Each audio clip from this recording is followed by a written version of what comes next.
नमस्कार दोस्तों, स्वागत है आपका हमारे चैनल टेल्स बाय यशु पर। यहाँ पर आपको मिलेंगी रोचक और सस्पेंसफुल कहानियाँ। अगर आपको यहाँ पर हमारी कहानियाँ पसंद आती हैं तो कृपया करके आप हमारी वीडियोस को लाइक करें, इसको अपने दोस्तों को साथ शेयर करें और साथ के साथ अपना कमेंट करना ना भूलें। अगर आप इस चैनल पर नए हैं तो कृपया करके इसे सब्सक्राइब भी करें। आपका ज़्यादा समय न लेते हुए चलो आज की कहानी को शुरू करते हैं। पिछले एपिसोड में हमने देखा था कि पियन अब तक वो सारी ही एप्लीकेशन लेकर रोहित मारवा के कैबिन में आ जाता है। वहां पर आने के बाद अब रोहित पियन को कहता है कि ठीक है, तुम एक बार राकेश दीक्षित को जाकर कहो कि वो एक बार आकर मुझे मिले। और यही सब करने के बाद वो पियन भी उसे रोहित को अब ग्रीट करते हुए वहां से चला जाता है। और इधर रोहित उसके लाए हुए एप्लीकेशंस को अब बड़े ही ध्यान से खोलकर देखने लगता है। जैसे ही रोहित उन एप्लीकेशंस को देखता है तभी रोहित का फोन बजने लगता है। रोहित की नजर जब अपने फोन पर जाती है तो उसके फोन की स्क्रीन पर एक अननोन नंबर से कॉल आया हुआ था। रोहित ने अब उस अननोन नंबर की कॉल को इग्नोर कर दिया और फिर वो अपने काम में फिर से लग गया। कुछ ही देर तक बार बार रिंग बजने के बाद भी रोहित ने जब उस फोन को नहीं उठाया तो उसके फोन पर अब इस बार एक मैसेज का नोटिफिकेशन आया। जब रोहित ने उसे देखा तो अब वो उसके पापा मिस्टर हंसराज मारवा का मैसेज था, जिसमें लिखा हुआ था कि बेटा अपने पापा पर मेहरबानी करो और मेरा फ़ोन उठाओ। क्योंकि रोहित के पास जो फ़ोन आ रहा था वो किसी और का नहीं बल्कि उसके पापा हंसराज मारवा का था। रोहित ने उस नंबर को देखकर पहचान लिया था, इसलिए रोहित उस कॉल को उठा नहीं रहा था और वो उसे बार बार इग्नोर कर रहा था। जब हंसराज मारवा को लगा कि रोहित उसका फोन नहीं उठा रहा है तब हंसराज मारवा ने रोहित को उसके फोन पर एक मैसेज भेजा और उसे रिक्वेस्ट की कि एटलीस्ट वो उसका फोन उठाएं। हंसराज मारवा के इस मैसेज को देखकर अब रोहित एक गहरी सोच में पड़ जाता है कि आखिर इतने सालों के बाद अब उसके पापा उसे क्या बात करना चाहते हैं। ऐसी क्या इमरजेंसी आ गई जो उसे आज अपने बेटे की याद आए हैं और वो क्यों मुझे बार बार फोन कर रहे हैं। अपने पापा के मैसेज का रिप्लाई करते हुए रोहित कहता है कि मैं इस वक्त काफ़ी बिजी हूँ, मैं भी आपसे बात नहीं कर सकता हूँ। और वो इतना मैसेज टाइप करने के बाद अब रोहित उस मैसेज को उसी नंबर पर सेंड कर देता है और फिर अब वो फिर से अपने काम में लग जाता है। यहाँ रोहित एक एक करके अब लगभग सारे ही एप्लीकेशंस को अब तक पढ़ चुका था और अब एक आखिरी एप्लीकेशन बची हुई थी। जब रोहित ने उसे पढ़ना शुरू किया तो ये एप्लीकेशन केल्विन से रिलेटेड थी। जब रोहित ने पूरा का पूरा एप्लीकेशन पढ़ा तो लास्ट में उसमें आर्या यानी कि अनिका का साइन देखकर तो अब उसे गुस्सा भी आ रहा था, क्योंकि उसने ये नहीं सोचा था कि केल्विन के लिए अनिका भी इस एप्लीकेशन में इतनी ही शामिल होगी। वो अभी भी यही सोच रहा था कि आखिर अनिका को इस केल्विन की इतनी चिंता क्यों है। अरे उसको इतना हक किसने दिया कि वो अनिका के साथ डांस करें। और वैसे भी अनिका उसकी इतनी चिंता क्यों करती है कि उसके काम के प्रेशर को कम करने के लिए उसने मोनिशा के साथ एप्लीकेशन लिख दी। रोहित अभी अपने गुस्से को कंट्रोल करते हुए रोहित अपनी टेबल पर रखे हुए अपने फोन को उठाकर अब पियन को फिर से फोन लगा देता है, क्योंकि अगर वो अपनी टेबल पर बैठे हुए वहां पर बेल बजाता तो क्योंकि पियन अभी उसके कैबिन के बाहर नहीं था, इसलिए वो सीधे ही उसे फोन लगा देता है। जैसे ही सामने से पियन ने फोन उठाया तो उसने पियन से कहा तो उसने कहा सर, मैंने आपका काम कर दिया है, मैं कुछ ही देर में मिस्टर राकेश दीक्षित आपके कैबिन में आ जाएंगे। पियन की इस बात को सुनकर अब रोहित कहता है वो सब तो ठीक है, तुम एक काम करो, मिस मोनिशा और मिस आर्या मूर्ति के शेड्यूल में 3-3 लेक्चर्स को और भी इंक्लूड कर दो। और हाँ, दोनों के ही डाउट सेशन का टाइम पीरियड भी बढ़ा दो। और एक और, उनका अभी का लेक्चर खत्म होने से पहले ही उन दोनों को ही उनका रिवाइज्ड शेड्यूल उन्हें मिल जाना चाहिए, जैसा मैंने अभी बोला है उन सब को ऐड करके। रोहित की ये बात सुनकर अब वो पियन कहता है ओके सर, आपका काम हो जाएगा। पियन की ये बात सुनकर तो रोहित अपना फोन अब डिस्कनेक्ट कर देता है। अभी रोहित कुछ सोच ही रहा था कि तभी उसे एहसास होता है कि किसी ने उसके कैबिन के दरवाजे को नॉक किया है। रोहित अब समझ गया था कि इस वक्त क्योंकि उन्होंने पियन को बोलकर राकेश दीक्षित को ही यहाँ पर आने के लिए बोला था, इसलिए शायद वहाँ पर राकेश दीक्षित ही होंगे जो नॉक कर रहे होंगे। रोहित ने अबू ने कम इन कहा तो दरवाजे से अंदर राकेश दीक्षित यानी कि अक्षय वर्मा अब आ गया था। अक्षय वर्मा ने जब सामने रोहित मारवा को देखा तो न जाने उसके दिमाग में अब कितने ही सवाल घूम रहे थे, क्योंकि उसने ये एक्सपेक्ट भी नहीं किया था कि यहाँ पर इस कॉलेज में उसकी मुलाकात रोहित मारवा से होगी। उसके दिमाग में अब तरह तरह के सवाल घूमने लगे थे कि आखिर ये यहाँ पर इस कॉलेज में क्या कर रहा है। ये तो खुद इंडिया का एक इतना बड़ा बिजनेस टाइकून है, तो इसका इस कॉलेज में ये एक एचओडी बनकर क्यों आया है, आखिर इसका मकसद क्या होगा, न जाने। ऐसे ही कितने सैकड़ों सवाल अब उसके दिमाग में घूम रहे थे। इधर रोहित भी राकेश दीक्षित को अब सामने देखकर अब रोहित ने उससे पूछा, क्या मैं आपसे जान सकता हूं कि किसकी परमिशन से आपने बॉटनी डिपार्टमेंट की पूरी लाइब्रेरी की मेंटेनेंस की रिस्पॉन्सिबिलिटी अपने हाथ में ले ली है? आपको ये राइट किसने दिया है और आपने ये सब किया क्यों? रोहित के इस सवाल पर अब राकेश दीक्षित कहता है, सर 10 दिन से ज्यादा हो गया है, यहाँ मिसार या मूर्ति नहीं थी और यहाँ की उसकी सारी ही रिस्पॉन्सिबिलिटी आर्या मूर्ति की थी, और पिछले 10 दिन से जब वो यहाँ पर नहीं थी आप भी लीव पर थे, इसलिए मैंने ये सब किया है। राकेश दीक्षित की ये बात सुनकर अब रोहित कहता है, मैं आपको फर्स्ट वार्निंग इशू कर रहा हूँ। ये कहते हुए ही अब रोहित मिस्टर राकेश दीक्षित को कहता है कि मुझे लगता है कि आप इस कॉलेज की पॉलिसी को अच्छी तरह से जानते होंगे। 3 वार्निंग इशू करने पर आपको इस कॉलेज से निकाल दिया जाएगा और ये आपकी पहली इशू हो चुकी है। रोहित की ये बात सुनकर अब राकेश दीक्षित कहता है, okay sir, I know that policy and next time आपको मुझसे कोई भी शिकायत नहीं होगी and sorry for this time.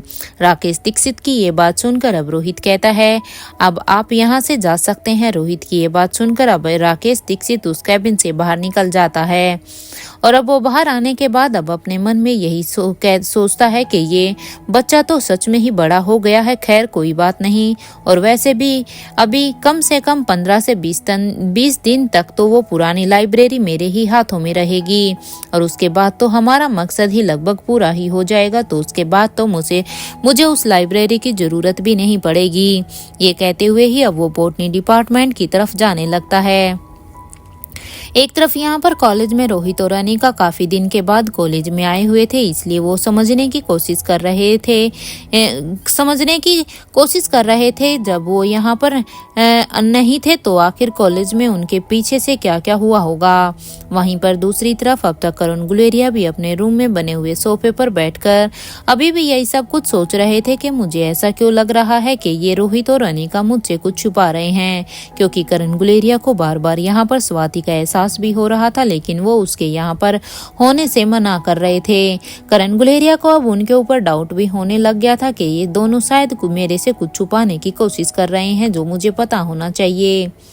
और वो तीसरा शख्स आखिरकार कौन हो सकता है उनके कमरे में जो उनके साथ ब्रेकफास्ट कर रहा था, क्योंकि हो ना हो भले ही रोहित ने मुझे ये कहा हो कि उनके साथ अब्दुल था उनके कमरे में जो उनके साथ वहां पर इंस्पेक्टर अब्बास था उनके कमरे में जो वहां पर उनके साथ ब्रेकफास्ट करके गया था, लेकिन मुझे क्यों उसकी बात पर विश्वास नहीं हो रहा, क्योंकि वहां पर कोई तो ऐसा शख्स था जिसके बारे में वो मुझे सच नहीं बताना चाहते या बता नहीं रहे हैं।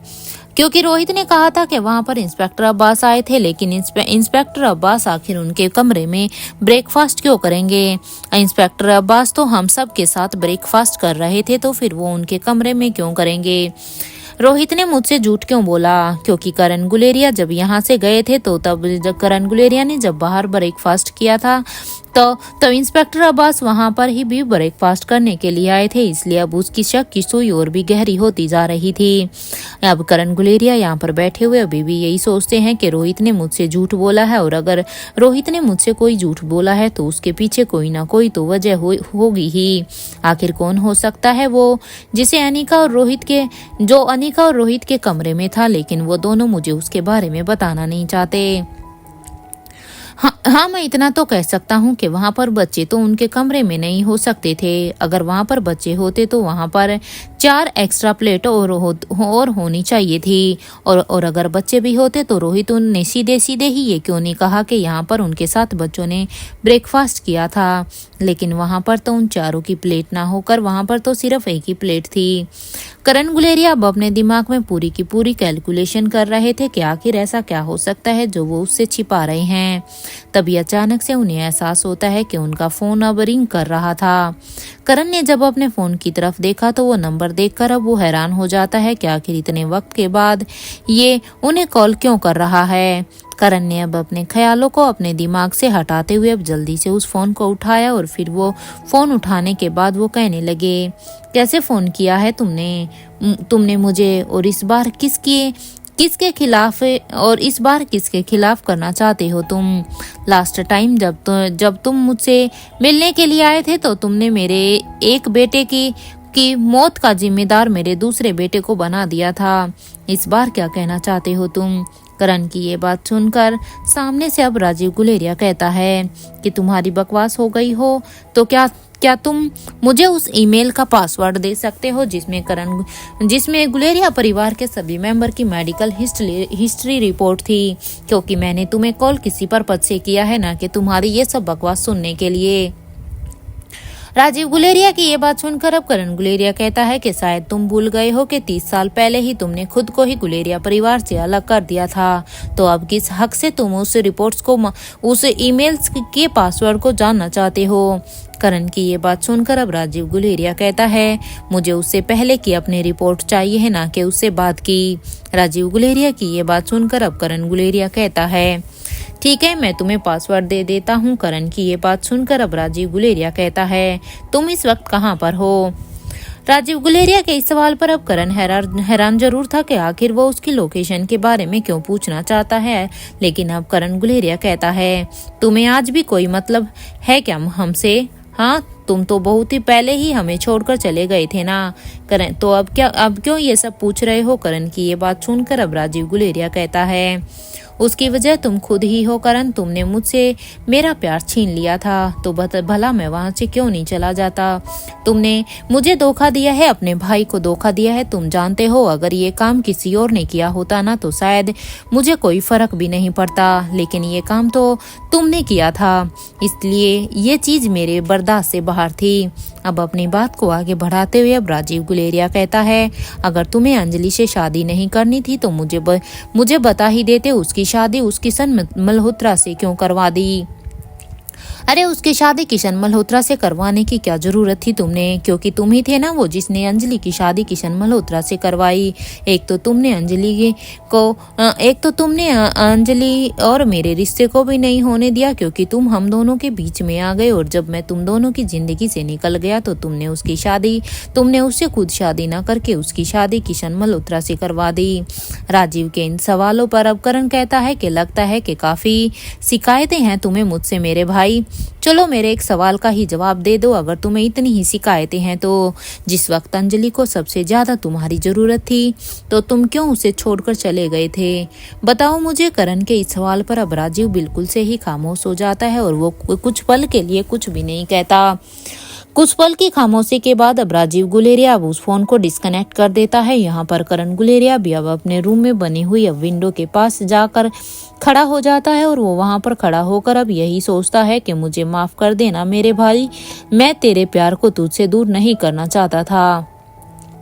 मेरी भी उस समय पर मजबूरी थी, लेकिन काश तू जान पाता कि तुझसे प्यार करने की कितनी बड़ी सजा अंजलि को मिली थी। उसकी जान बचाने के लिए मुझे उसकी शादी स्वाति के भाई से करवानी पड़ी थी, अदरवाइज मैं उसकी शादी कभी भी स्वाति के भाई यानी कि किशन मल्होत्रा से नहीं करवाता, क्योंकि मैं तो अच्छी तरह से जानता था कि अंजलि और तुम एक दूसरे से कितना प्यार करते हो। मैं कभी सोच भी नहीं सकता था कि आयशा की शादी तुमसे करवाने की जिद में पापा इंसानियत को भी शर्मसार करेंगे। आखिर क्या वजह हो सकती है कि पापा इतना डेस्परेटली आयशा की शादी राजीव से करवाना चाहते थे? मैं तो आज तक इस बात को भी नहीं समझ पाया हूँ।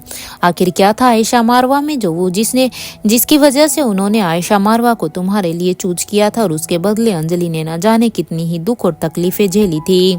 अपने पापा का वो रूप देखकर तो मैं खुद भी हैरान हो गया था, क्योंकि मुझे भी यकीन नहीं था कि कभी मेरे पापा भी ऐसा कुछ कर देंगे। क्या मुझे इस बारे में में आयशा से पूछना चाहिए, लेकिन मैं उससे क्या कहूँगा क्योंकि ये बात तो कितनी ही पुरानी है।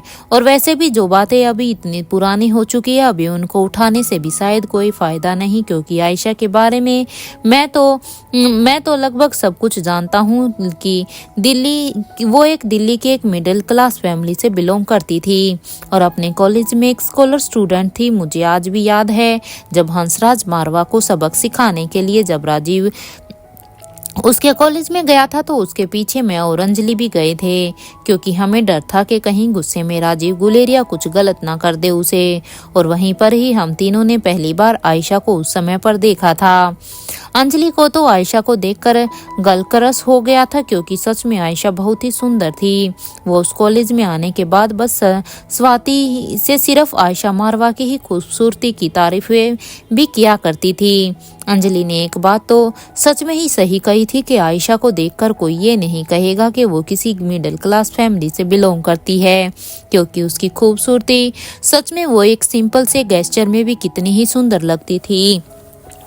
उसकी जितनी तारीफ की जाए उस समय पे वो उतनी ही कम थी। हाँ, उसे देखकर तो ऐसा लग रहा था कि मानो वो किसी बड़ी सी रियासत की राजकुमारी हो।